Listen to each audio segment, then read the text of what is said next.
première, c'est là qu'elle était. Parce qu'en fait, là, vous aviez. C'est là où. Ouais, on s'est garé là.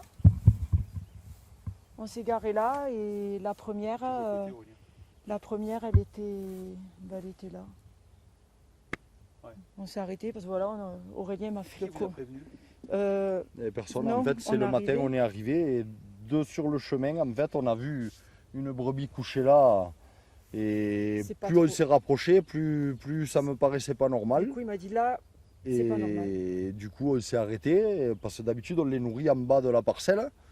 Et donc, du coup, on a sauté la clôture et on a trouvé une brebis mangée là. Première Donc, brebis. voilà. Mais le pire, c'est que elle était encore vivante, quoi. Donc, du Ah oui. coup, ouais, Le problème, elle il est était là. mangée au plexus, Elle était mordue. mordue Là. à la gorge et elle était encore vivante. Là. Caractéristique des attaques de loup, d'après ce qu'on dit. D'après ce que, ouais, On va dire caractéristique d'attaque, c'est sûr. Après, au niveau, il y a des experts pour ça.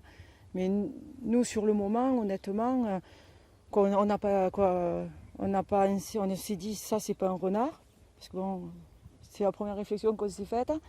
On a dit il y a une attaque, c'est pas normal. Et on s'est regardé, parce que j'ai dit attends, on a un client qu'on connaît bien, que sa femme elle est garde de chasse. Du coup, j'ai envoyé un message, j'ai dit, non, je l'ai appelé, j'ai pas envoyé un message, je l'ai appelé, je suis tombée sur son répondeur, je l'ai informé qu'on avait subi une attaque et que c'était pour avoir son numéro, pour qu'elle intervienne, pour venir voir, parce que ça nous semblait aberrant. Et c'est un jeune troupeau que vous venez tout juste de constituer, qui était très beau d'ailleurs. C'est ça. Et donc on a trouvé cette bête-là, mais après le carnage, c'est quand on est arrivé en bas, là il n'y en avait qu'une, et en bas on a trouvé la moitié du troupeau déchiqueté, quoi. Aurélien est descendu La avec moitié. Ah oui, on avait 70 brebis, dehors. et en fait on a 42 brebis impactées par cette attaque. Donc 14. plus de la moitié du troupeau. Et 14 qui ont été tués sur le coup. Voilà. 5 5 euthanasiés 6 avec le... 6 tués, 8 euthanasies on va dire, dans les heures qui ont suivi, une fois qu'on a eu appelé le vétérinaire qui est intervenu. un petit agneau Il fait partie des 6. et 28 blessés. Et 28 blessés. Que vous Qu'on soigne, ouais. Tous les jours. soignez tous les jours. Tous les jours. Tous les Même jours. si en ce moment on a autre chose à faire, quoi. On va dire chaque fois qu'on y passe, chaque fois on regarde, on tâtonne, on regarde, on observe et on soigne. On pique à certains moments. C'est dur, hein. C'est des moments. Le plus dur, c'est quand vous descendez dans votre parc en sachant que déjà vous avez eu quelque chose là et de voir ce que vous trouvez au fur et à mesure que vous descendez. Et quand on est éleveur, c'est Ah ouais. Voir une bête souffrir. manger, déchiquetée, encore vivante, qui souffre. Et ouais, non, c'est pas bien, c'est pas joli. En tant qu'éleveur, non, on aime nos bêtes. La souffrance, c'est quelque chose. On va dire on nous parle tout le temps de bien-être animal. Là, on a vu le contraire. Où est le bien-être animal, quoi? Ouais. Vous êtes éleveur en bio, vous faites très attention à tout. Donc vous, la nature, la biodiversité, ça vous parle forcément. Ah oui, et puis on vit avec. Mais comment faire quand on vous dit que le loup, Que le loup pourrait être là. qu'il doit vivre et qu'on doit apprendre à vivre avec, comment faire? Eh bien, dans notre système, honnêtement, à part de faire des clôtures comme des camps de concentration, qui rien ne sortira, rien ne rentrera, parce que nous, dans notre système, on est un système extensif, c'est-à-dire que pendant 6 mois, les bêtes sont dans des parcages en herbage. On ne peut pas, avec la charge de boulot qu'on a pendant ces 6 mois, on rentre la bouffe pour les 6 mois d'hivernage. Donc on ne peut pas être dans les champs en train de faire du foin et en train de garder un troupeau. Donc on avait fait des clôtures en moutons, qui apparemment ne sont pas étanches contre autre chose que les moutons. Et le problème, c'est que, ouais, on ne peut pas, je ne sais pas comment on va faire. Un système extensif, je ne sais pas comment on va faire. Un système intensif, le problème, il est résolu. les bêtes sont en bâtiment, les tracteurs récoltent l'herbe, on va donner l'herbe dans les bâtiments tous les jours. Mais c'est pas le Qu'on but. soit en été, qu'on soit en printemps ou qu'on soit en hiver. Nous, ici, en élevage de montagne, nous, nos bêtes, pâturent naturellement dehors. Elles jouent leur rôle d'herbivore, quoi. Et le patou? Et le patou, oui, c'est une piste. Hein, Depuis dimanche, on nous en parle. On nous en parle, mais autant des chiens errants ou le loup attaquent le bétail, le patou, c'est ce qui va attaquer le bétail. Alors, ça peut être le loup, ça peut être notre chien, comme ça peut être un champignonneur qui va traverser la parcelle pour aller d'un point à un autre. Donc, c'est pour ça le patou, le patou, c'est à prendre avec des pincettes, je pense. Il faut qu'on se renseigne, qu'on se forme. Parce qu'il y a puis, c'est pas direct. Parce que le patou, si on le prend maintenant, il sera opérationnel. efficace que pour l'année prochaine. Mais d'ici l'année prochaine, moi, cette herbe, on en fait quoi? Vu que les brebis, on ne va pas les ressortir. Et là, aujourd'hui, on leur donne du foin. Parce que la clôture n'est pas adéquate pour arrêter un prédateur. On n'a pas le temps de les garder. Donc, du coup, qu'est-ce qu'on va faire de cette herbe? Et comment on va nourrir les brebis qui sont en bâtiment? Alors qu'elles devraient être là et se nourrir naturellement. Ça devient compliqué. Honnêtement, et l'emploi saisonnier de berger? Pourquoi pas? Mais à un moment donné, le berger, il fait comme tout le monde, il faut qu'il dorme. Hein. Puis là, on parle, quoi, un berger qui va en estive. Vous prenez un berger, quoi. C'est un parc de 2 hectares. Quoi. Le matin, on y passe. Le soir, on y passe dans la journée. Un berger, quoi. Au bout d'un moment, il faut qu'on ait la tranquillité d'esprit, quoi. Et puis, moi, je sais pas. Déjà, je me dis, déjà qu'on ne gagne pas, on va dire, des 100 et des 1000 dans l'agriculture. Si en plus de ça, nous, on n'a pas les moyens d'embaucher quelqu'un déjà pour nous aider sur la ferme, alors s'il faut qu'on embauche un berger pour garder non, raisonnablement, nous, cette charge, on peut pas se la permettre. Quoi. Puis au niveau de l'élevage, quoi, moi, il me semble, bon, on n'est pas les seuls, mais quoi, on est éleveurs, on n'enferme pas les animaux. S'ils peuvent être au maximum dehors, même l'hiver, quand il fait beau, ben, on les sort. C'est illogique que parce qu'il pourrait y avoir de la prédation, avérée ou pas, que encore une fois, c'est nous, éleveurs, qui devons revoir notre mode d'élevage. C'est ça. Ou alors, il faut le dire, c'est... Non, parce que de l'écologie, nous, dans notre boulot, on en fait tous les jours. Et on en a besoin, on travaille avec de l'écologie réelle, c'est pas de l'écologie sur le papier. C'est de l'écologie, la vraie, celle qui est dans ce champ. Ça, c'est de l'écologie. Mais comment on peut parler de bien-être animal et de système extensif? Alors, tout le monde dit que c'est ce qu'il faut faire. Il faut faire de l'extensif avec du bien-être animal. Eh bien, nous, dimanche matin, on a vu tout le contraire. En fait, ce qu'on cherche à faire, de l'extensif avec du bien-être animal, à l'heure d'aujourd'hui, c'est plus possible. Je pense que c'est pas possible. Parce que où il va falloir se parquer, faire comme Auschwitz. Il faudra qu'on ait des clôtures de 4 mètres de hauteur, avec des électrificateurs, mais ça représente des sommes astronomiques, des systèmes comme ça. Une exploitation de 100 hectares, on va parquer 100 hectares, parce qu'aujourd'hui c'est les moutons, mais demain ça peut être les vaches. Les vaches, avec trois rangs de fils électriques, vous les arrêtez. Un chien, un loup, vous l'arrêtez pas avec 3 fils. Nous, l'Ursus, à 1 mètre de hauteur, un grillage, vous arrêtez des moutons, mais vous n'arrêtez pas un loup ou un chien.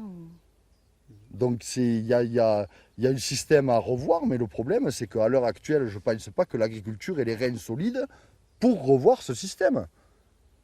Parce qu'on est enfermé sur nos fermes, on n'a pas le temps de sortir, on a des charges de boulot exceptionnelles, on ne gagne pas des 100 et des 1000 et on nous demande de nous adapter aux loups. Mais c'est pas possible. Moi personnellement, c'est pas possible. Moi personnellement, je pense que ça serait illogique qu'on change nos systèmes d'élevage. Après, s'il faut le faire pour le bien-être de nos animaux, c'est sûr, la preuve c'est que depuis dimanche, elles ne sortent plus. Mais là, est-ce que le bien-être animal, quand il fait cette température, mais pour moi, c'est il est là, illogique, je sais pas. Quoi. Le monde de l'élevage, il est comme ça. C'est pas que d'un côté que ça doit s'adapter, quelle que soit l'attaque. Après, il s'avère que, bon, nous, vu ce qu'on a subi, vu ce que nos animaux ont subi, donc, il y a, on va dire que l'enquête qui est en cours, pour l'instant, on va dire que on a eu les gardes ONC. ONB, c'est Office national de la biodiversité, qui sont venus à la demande donc, des services de l'État, qui sont intervenus donc, lundi, qui ont qui ont fait le tour du pâturage. Qui ont enquêté, qui ont pris des photos, ils sont venus autopsier les brebis. Durant l'autopsie, ils ont fait des relevés, Donc tout ça, on attend les résultats tout ça. Au moins déjà, on saura au moins qu'est-ce que c'est qui nous attaque. Mais ça ne change pas la donne de toute manière. On est chez nous, on croyait qu'on était chez nous et qu'on était tranquille. Et en fait, on vient de s'apercevoir qu'on est autant vulnérable que quelqu'un qui traverse sur un passage piéton, sans regarder. Vous mettez un aveugle et sourd sur un passage piéton, vous le faites traverser une rue, et bien il ne sera pas plus vulnérable que nous aujourd'hui dans cette prairie. Pourtant, on pensait que leur territoire était plus ou moins protégé. Et au final, on se demande.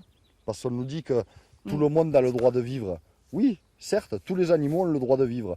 Chacun a son espace qui correspond ou à qui il s'adapte. Mais nos brebis, elles avaient autant le droit de vivre que la bête qui les a attaquées. Et la différence, c'est que les brebis, elles étaient quand même chez elles. Elles sont sur une propriété qui est à nous, qu'on paye les impôts, qui au cadastre nous appartient. On a une clôture, donc elles sont quand même chez elles, les brebis. Quoi ici. faire de plus? Et donc là, ça devient difficile en fait. Parce que c'est une agression, c'est un peu comme... Oui, on se sent... Il y a quelqu'un qui s'est introduit chez nous et qui a fait du mal. Et ça, c'est... Puis derrière cette attaque... C'est lourd à vivre, quoi, parce qu'après, t'es pas bien, quoi. Derrière cette attaque, après, quelque chose on a du mal à le quantifier. Mais c'est tout un élevage toute une exploitation, un élevage qui va en pâtir. Parce que mine de rien, ça faisait 2 mois qu'elles étaient soignées pour une mise à la lutte. Donc la lutte, c'est quand on introduit le bélier justement pour désaisonnaliser. Parce que normalement, la saison normale, c'est quand les jours commencent à diminuer. Donc c'est plus fin août. Juillet, août. Et donc du coup, nous, on voulait faire en sorte de désaisonnaliser. Du coup, 2 mois de préparation. On a sorti les béliers jeudi. Cette année, on avait voulu essayer les agneaux plein air. Parce que l'année dernière, on avait vu que c'était notre première année l'année dernière au niveau de l'élevage. On avait fait les agneaux en bâtiment avec les mamans parce que voilà, on voulait bien les soigner. Là, on voulait faire agneaux plein air. Résultat, c'est le hasard. Hein. Mais bon, le résultat n'est pas très concluant. Parce qu'on a tous nos agneaux qui sont plus ou moins fragilisés, blessés. On est en vente directe. Donc le problème de cette attaque, c'est que raisonnablement, le stress qu'a subi le troupeau ou la partie du troupeau qui reste, peut-être, j'espère me tromper, mais peut-être ne va pas se reproduire cette année. Donc on est aux prémices d'une année blanche future. Mais vu qu'on était en vente directe, on vendait à des privés. Une coopérative, si cette année j'ai pas d'agneau, c'est pas grave. L'année prochaine, la coopérative elle sera toujours là et elle reviendra m'acheter les agneaux que j'aurai. Moi, les clients de cette année à qui on va dire l'année prochaine on n'aura pas d'agneau, ils vont en trouver ailleurs des agneaux. Mais le jour où on en aura, c'est pas dit qu'ils reviennent vers nous. Donc c'est un amalgame de beaucoup de choses qui font que c'est lourd. Une attaque comme ça génère des pertes lourdes. Puis pour l'instant, honnêtement, on accuse le coup. On accuse. On avance parce que on va dire qu'il y a tout qui nous fait tenir, parce qu'on a d'autres animaux, il faut les soigner certains, vu qu'on a subi cette attaque. Parce qu'on a des cochons, des vaches et des moutons, donc tout ça, il faut le faire. Il y a les foins qui approchent. Ça permet, on va dire, de continuer. On a nos enfants. Mais honnêtement, je le souhaite à personne. Et ce qui fait le plus mal au cœur dans cette histoire, que ce soit un chien ou un loup, c'est les discours des gens qui vous montrent par A plus B que vous, éleveurs, mais on n'en a rien à faire. Nous, on veut faire de l'écologie. Le chien, il est dehors, mais il a le droit de l'être. Le loup, il est dehors, il a le droit de l'être. T'es éleveur, tu t'es fait bouffer des bêtes. Tant pis pour toi. Tant pis pour toi. T'as qu'à changer ton système. Mais peut-être c'est pas mon système qu'il faut changer, c'est le système qui est dehors. Moi, le mien, il va bien, il allait bien. Les brebis, elles mangeaient de l'herbe, j'étais tranquille. Hein. Donc moi, ce qui me fait mal au cœur, c'est la réaction des gens. L'élevage aujourd'hui est mal vu. On est vu comme des bouchers ou on est vu comme, je sais pas, les gens croient qu'on se régale de maltraiter des animaux alors que nous c'est tout le contraire. Et ce qu'on a trouvé, eh bien, c'est ce que les gens croient que nous on fait aux bêtes. Mais non, c'est des bêtes sauvages qui font ça. Nous, enfin, j'estime qu'on n'est pas des bêtes sauvages. Et on est des éleveurs avec des pratiques respectueuses. Et bien non, vis-à-vis des gens, ça compte pas. On protège plus une bête sauvage qu'un congénère à nous. C'est ça. C'est Et moi, dommageable. moi, je dirais juste que ce soit nous comme n'importe qui. Hein. Quand on n'est pas là, quand on ne le voit pas, quand on n'a pas, on va dire, les capacités de juger, des fois, il vaut mieux s'abstenir ou de dire que c'est le loup ou de dire que c'est des chiens errants parce qu'on ne sait pas. Et eux, Voilà. sur des photos, je pense que c'est pas... Pour définir si c'est des chiens errants, c'est compliqué ou si c'est le loup. Après, il y a des preuves à l'appui parce qu'elles y sont. Elles Après, ont été c'est relevées. Voilà. Après, c'est aux autorités. Après, c'est aux autorités de Voilà. faire en sorte de faire remonter. Mais nous, ce qu'on a vu, il n'y a pas de mots pour expliquer ce qu'on a ressenti, ce qu'on a vu. Après, c'est sûr, on le prend avec les tripes parce que c'est nos animaux, c'est nous. Mais n'importe qui, il aurait été là, quel que soit le bord de la personne, c'est irréel.